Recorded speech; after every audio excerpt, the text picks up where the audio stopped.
Houston, this is ISS Control. Any word on the...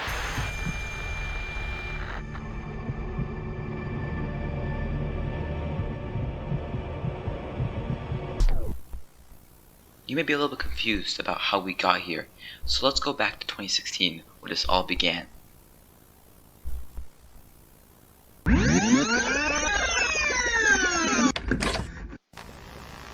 It's 2016, everybody's flipping water bottles, killer clowns are on the loose, and the Dorado Games are coming off their biggest success yet, which of course being their World War II game, Call of War. But Bytro wasn't done yet. They want something bigger, something better. They want to go somewhere where they've never gone before, and that led to the creation of... But what do you do in Conflict of Nations? Well, that answer is very simple. You make troops and invade other countries. Use resources from said conquered nation to conquer more nations. Also use resources from conquered nation to make new technologies to conquer even more nations. And have the cycle repeat until you get first place. Of course, there's specifics to these things, but I'm going to get into those later so I can have this video be longer. But first we should talk about the most important part of this game. That being the...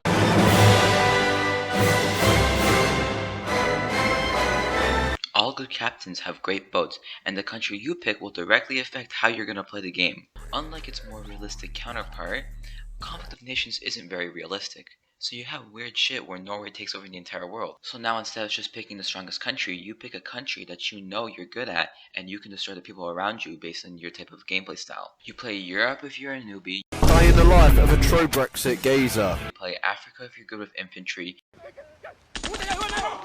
You play in North America if you're a little bitch. I'm just kidding. It means you're a Chad. Of course it does. Of course it does. Of course, as a country, you need a doctrine to play with, and you get 3 to choose from in this game, each giving you different technologies to play around with each doctrine getting certain buffs and certain technologies. Are you an airplane fanatic who loves everything that flies as long as it has 2 wings? Well, the Western doctrine is for you. Or let's say you're a Giga Chad who likes to run only tanks and infantry. Well, the European doctrine is for you instead. And of course, the Eastern doctrine, which gives you access to much better helicopters and better tanks. And it is really late right now, so I'm gonna just put up a list of what country each doctrine to get. You know what I mean.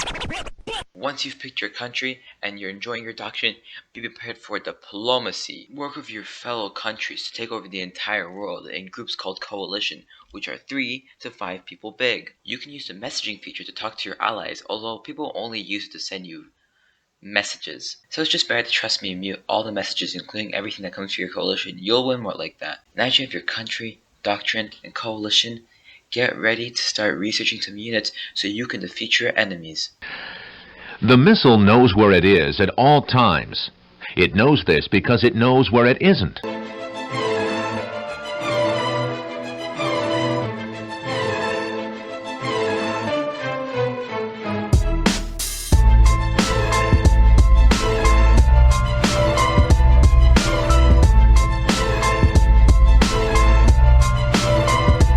Remember those doctrines from before? Now they're going to come in handy as you get to choose what's best for your country and your doctrine. But it generally boils down to Navy yes, Air Force yes, infantry and tanks no.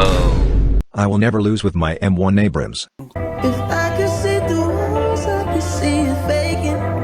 If you could see the thoughts, you would see it faking. Every item that can be researched needs supplies and rare materials, which is the main use of rare materials in this game. And the further you go into your research, the more rare materials it's going to cost you, and the longer it takes too, unfortunately. Luckily there's days that you have to wait to unlock certain research, so if you want a level 2 tank, you're going to have to wait until day 6 to get it.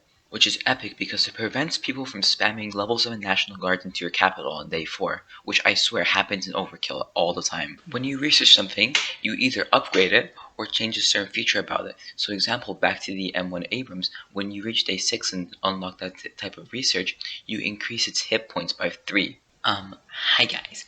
Booty Slapper 53 here. That's my Conflict of Nations ID at least. Rank with 230 with a KD of 7.0. It actually only increases it by 2. And I have to go now because I'm running 17 games at once.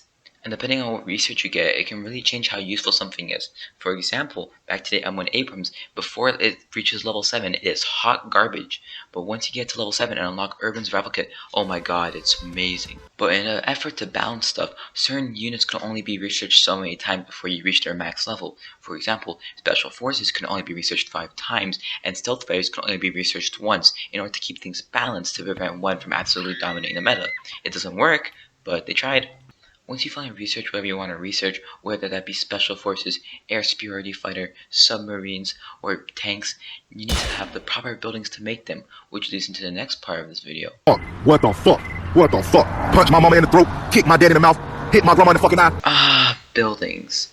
One of man's oldest inventions to keep everyone safe, and now you're going to use it to build weapons of mass destruction and kill everyone around you. Everything in this game is controlled by cities. The more cities you have, the better you're doing. Cities are important because they produce resources, are able to make troops, and most importantly, give you victory points to winning. The basic rules of victory points is the more you hold, the better you're doing, and you have to hold a certain amount to win the game. And depending on what you build in these cities, it can change the values of all these things I just mentioned. For example, building a military hospital increases the amount of victory points a city can have, and increases how fast you can get those victory points.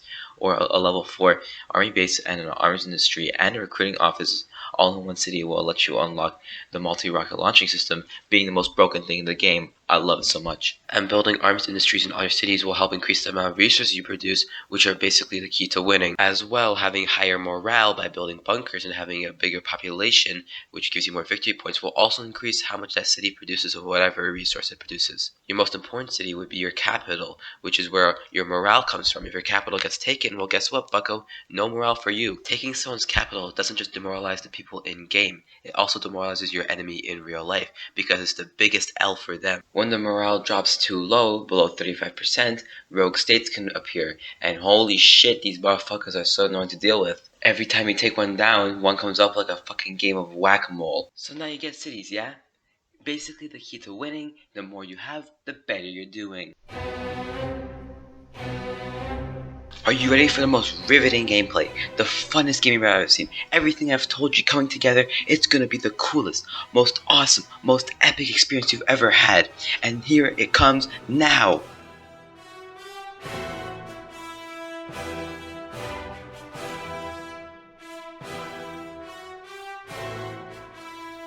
You see, this is why most people quit the game after 2 days, because the gameplay is so boring and not explained to you well because the tutorial's garbage. Even then, throughout the starting of the game, it's kind of dry because all you do is just move infantry, build arms industry, close game.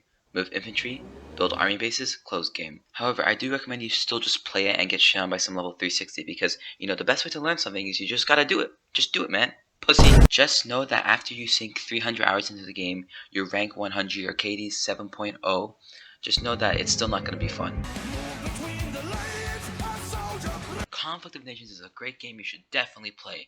Okay, take that from me, someone who's dropped way too many hours into this game. The only problem with the game right now that I can currently see preventing it from growing is the fact it's extremely pay to win. You can literally win a game by dropping 10k on gold. I don't know why you would drop that much on gold, but other than that, I don't really complain about games, so it's a pretty good game. Solid 8 out of 10, you should play it.